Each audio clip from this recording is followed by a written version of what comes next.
this movie is a character study against a huge epic background. The preparation for something like this is just unbelievable. And the period training with the rifles. Light 'em up! The cannon and the artillery stuff. Fire! Hundreds and hundreds and hundreds of people a day. 51 acres of sets in one place. Massive crane shots. Gosh, we did it all. There's just not a small shot in the movie. They're all big. That's the stuff of American epic filmmaking.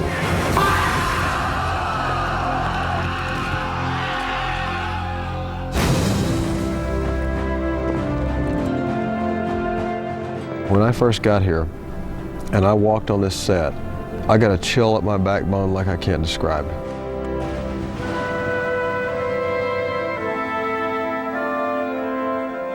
And action! And you come onto the set and you go, this is an amazing little city we have here.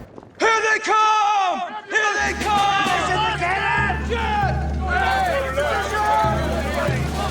It's the largest set ever built in North America. It's 50-something acres, and not only did they build the Alamo, but they built the entire town of San Antonio as it was back in 1836. And it's breathtaking. The set is so real and so apparent, and you know, those really are my quarters where we shoot. It's all very real and very grand in one sense and very intimate in another. The men need a word from you. I don't know what to tell them. Dealing with such a treasured and revered icon, we really felt a responsibility to make this as perfect as we possibly could. That's St. Margaret. And she goes up in one of the upper niches. And in here is St. Francis. Francis had two gifts, prophecy and the ability to inspire passionate devotion. We strive for accuracy and authenticity. You know, it's important when you do a period film that you lend yourself to the historical significance of what you're doing. There is tremendous heart and soul that went into this, and not only from our Los Angeles crew, but certainly from our Texas crew here, who really felt that they were doing something that sort of touched them in ways that no one had really expected here. Our sculptors and our plasterers would go to San Antonio every weekend on their days off and photograph and sketch the little details that they were about to execute the next week. All of the work that's gone into building this set, it's clearly not just a job, not just another movie. Our philosophy about photographing this is to not do anything on stage, but to imagine that we have come upon this town and shoot these things as practical interiors. So when we're inside these interiors, we are not looking out into backings, we're actually looking out into the life of the town in every instance. No stage work here. Colonel, we're gonna need more men. It makes our job that much easier in a sense, but that much more to just kind of get into it when you're in rooms that are actually, you know, decked out and it's not actually empty.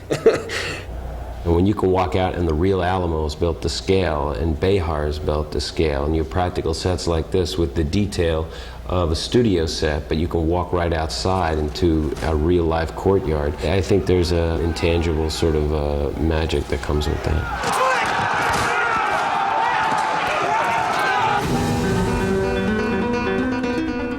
But from one department to the next, you could imagine the enormity of the task that each department had before them for this movie.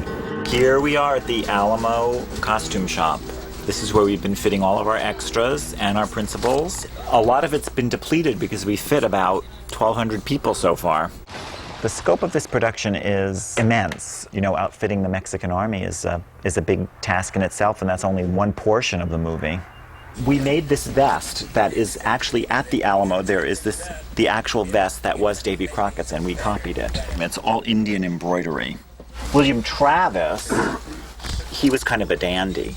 There's a story that he ordered a uniform when he was made commander of the Alamo, but of course it never arrived in time. So we tried to give him a regular jacket that sort of lent him an air of authority. If people had a misconception that this was a Western, I tried to dissuade them of that notion as quickly as possible. It's top hats and tailcoats. One of our historians says it's Charles Dickens meets the Wild West. The Mexican army was very elaborate, especially the generals. They were all modeled after Napoleonic uniforms. You want them all the belts to be crossed, the brass thing to be in the center, so that they all look good and sharp and fearsome like an army should. So it was not very functional for the war, but hey, it looked good, you know? So looking good is 50% of the battle, that's it. Once you put on the costume, you can't help but get in character. Once you put the hat on, see, look, now I'm just Joseph. Now I'm Colonel Juan Morales. See the difference? It's quite the peacock, isn't it? From cannons to guns to the dead body dummies, all people's personal things, jewelry for the women, earrings, rosaries. I am responsible for all the items that are there for the characters and for them to feel more a part of it. I want that outside group to hold still and march in place when you're coming around on these wheels. This is a copy of the original manual as used by the Mexican troops in 1836. We found an original copy of this in Mexico and made these available to all of our trainers. They come around that building right there. I'm a military historian. What I do here is I try to be present for large military scenes. We come up with John Lee and we say, this is what it looked like historically, and then John Lee can make his decisions artistically based on that. If Santa Anna were here, then the first thing is 2 lines, you know, is cavalry, then followed by troops. Then we have the color guard behind him. And then the camera pulls back, and you can see a whole plaza full of soldados. We choreograph every particular battle scene, and we do it historically accurate.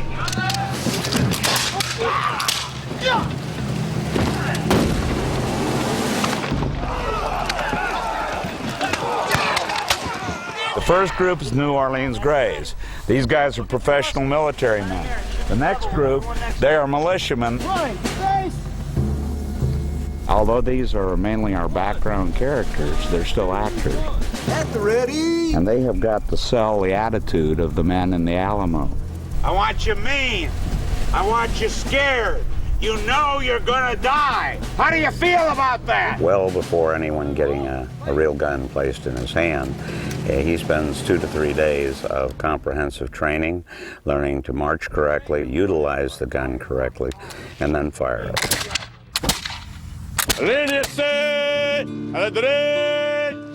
I'm a reenactor, so I trained, I probably trained a good portion of these fellows.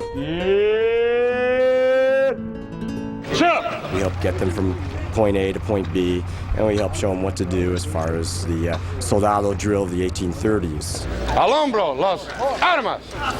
The Mexican army was all about the show and the pomp and circumstance, and this was very much the way wars were fought and armies fought back then.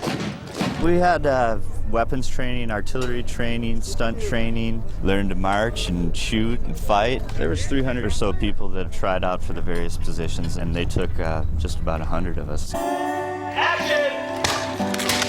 The first time we saw the Mexicans charging up against the north wall, I mean, you actually get a little tingle on the back of your neck. It's so realistic.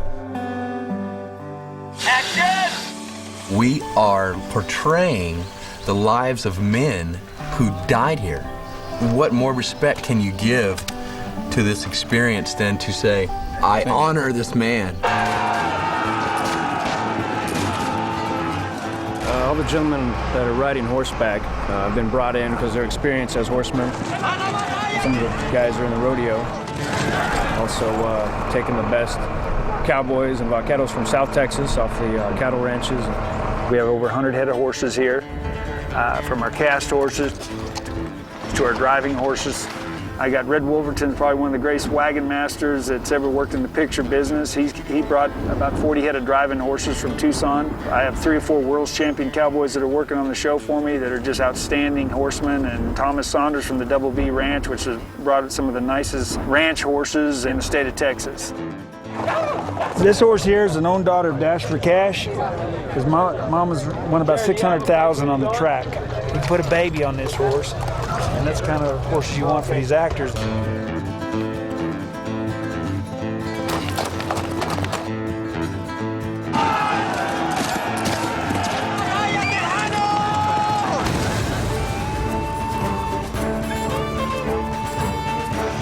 I have on this truck alone over 500 weapons. Issuing and collecting is just like dealing with an army. These are not props, they are weapons.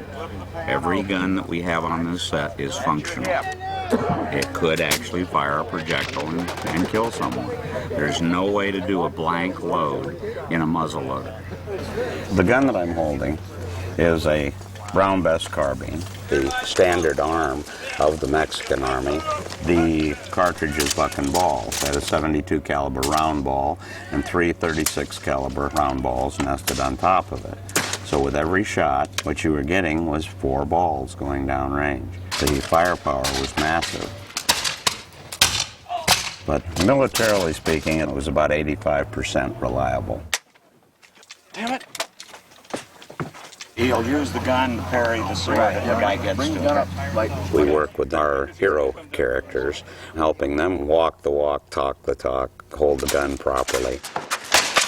When you shoot him, it's boom and let it kick up like that. You got it boom like that, come right straight up like so. Because it will. It would recoil down at that angle. How's this on the right? Okay. Oh, I love it. Oh, yeah.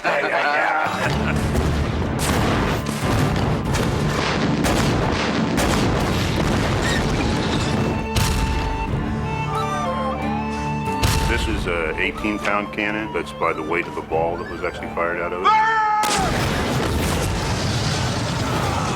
We're about to blow this Akali. The cannon, 18-pound cannon over there, is going to fire.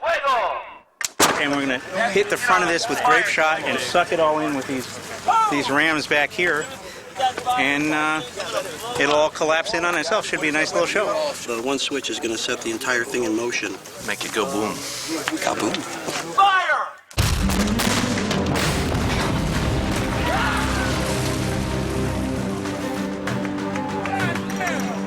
It was beautiful. It blew into a million pieces, just like on the script. This is the secret part of the Alamo. We're inside the wall. This is one of the hits in the wall. We've got a steel mortar here. We've got our shotguns back here to blow all the debris after we get the hit. We're dancing back here on that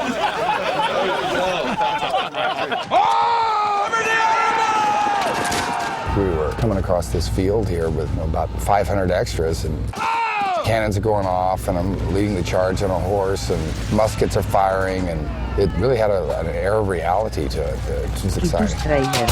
Visita mi canal.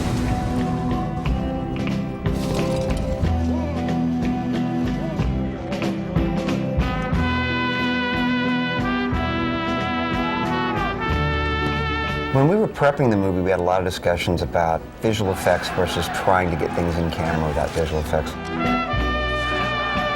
And it's always preferable, obviously, if you can get things in camera. And so Dean Simler, the DP, and I worked very closely together in trying to determine which lenses, which angles would allow us the maximum enormity of the shots. Haven't used the strata crane before. This is the first time.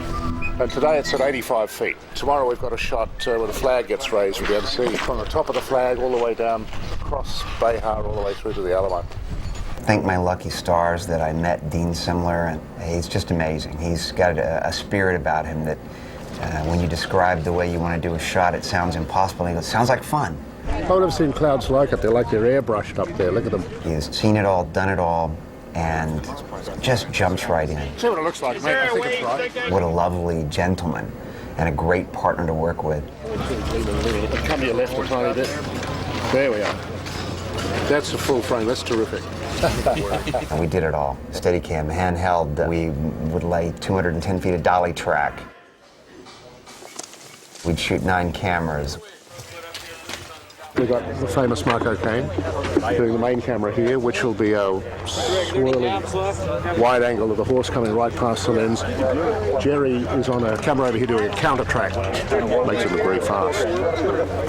One of the toys that Dean and I wanted to make use of, because we were trying to get so much in camera without visual effects, was a spider cam. It's basically a moving platform that moves with motion control accuracy. Essentially gives you the ability to do, like a 500-yard or longer, if you wanted, helicopter shot, or a 500-yard dolly shot. And by the way, you can, go 40 miles an hour. It's a cable-controlled camera. We have 1,400 feet of cable we run a camera on. a capstan up there, runs the skate line back and forth, runs the package back and forth, and then we've got 2 elevators here who lift it up and down, and a dazzling array of lines that confuse and perplex. So we've got a motion control computer here that's controlling the winches, so we're able to actually program the move through space, so it's actually following a flight path. Once we set a path for the camera, which is on a computer system, I just basically control where the camera points. And the first shot we did was the cannonball fire, the first cannonball on the Alamo. It's the point of view of a cannonball. You start where the cannon is, cannon fires, and the camera travels all the way across the landscape, all the way across the fields, over the horses, over the men, over the walls, comes in, lands into the fort. As the cannonball comes in, they're going to run and flee. Another one of the shots we wanted to come up with was above Dennis at San Jacinto once everyone breaks. A lot of these guys have to break before you break. Right. To start 200 feet above him, come down, and be beside him as he goes full blast on Sarah's and the White Horse. This is one of the tougher ones. We come in probably at about 20 miles an hour. Have to come in. There's a horse in a dead stop position. Be able to wrap around this horse, start the horse, and stay with him. I can't change the speed of the camera. The horse has to ride with me. You never wanted to have it be one of those things where you go, cool shot. You never wanted to take you out of the movie. Action! At the same time, there are a few times in there where I think it was probably important to kind of lift this above the firmament.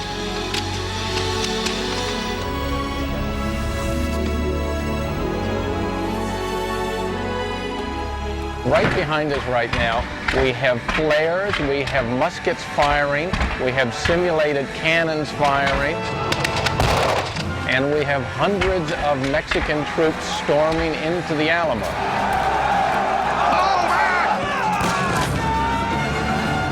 And you can see I'm very calm about it. We do this all the time.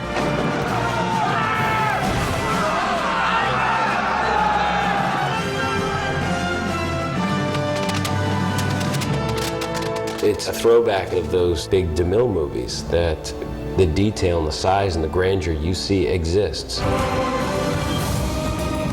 I think you want to capture it, you want to call it the old-fashioned way or classic movie making. You are kind of waging war. Thankfully, I was surrounded with people that are really, really dedicated.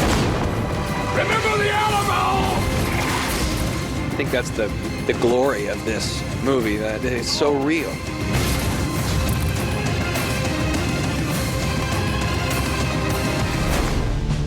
The largest ever built in North America, the set for the Alamo is a return to old Hollywood magic. Using old-school motion picture techniques, Academy Award nominee Michael Kornbluth and his crew built a set that brings the past to life without the use of digital effects. The historically accurate buildings are primarily facades, erected on a framework of telephone poles and 4x4 posts, covered with plywood and then plastered and painted. Comprised of 70 individual buildings and spanning 51 acres, the set is a near-perfect representation of the town of San Antonio de Bejar and the Alamo itself. The town of San Antonio de Bejar was constructed first based on historical paintings and architectural research. All of the Spanish colonial towns of this period were arranged around large plazas in front of the Catholic Church, in this case the Church of San Fernando. Kornbluth designed some of the buildings with detailed interiors, just as they existed at the time of the siege.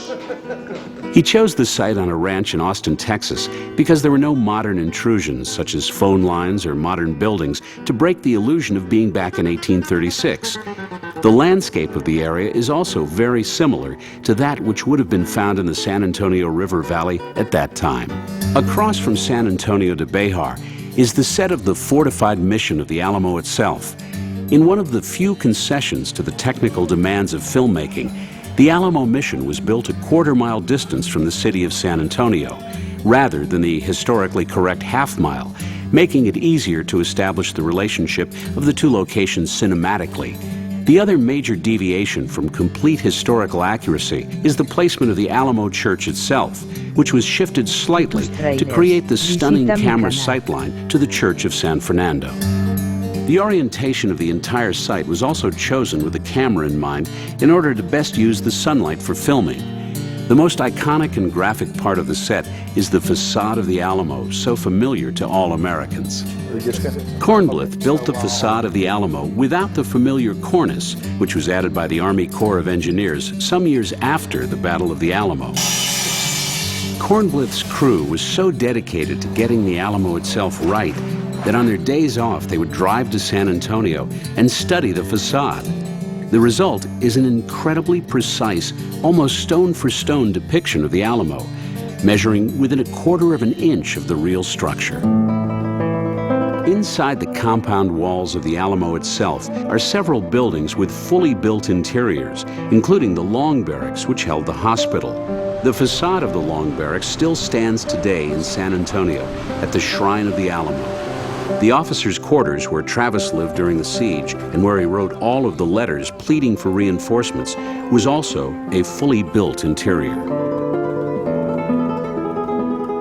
The cannons were positioned around the Alamo in their exact historic locations, including the cannon which Travis went to defend in the very beginning of the siege and where he was killed.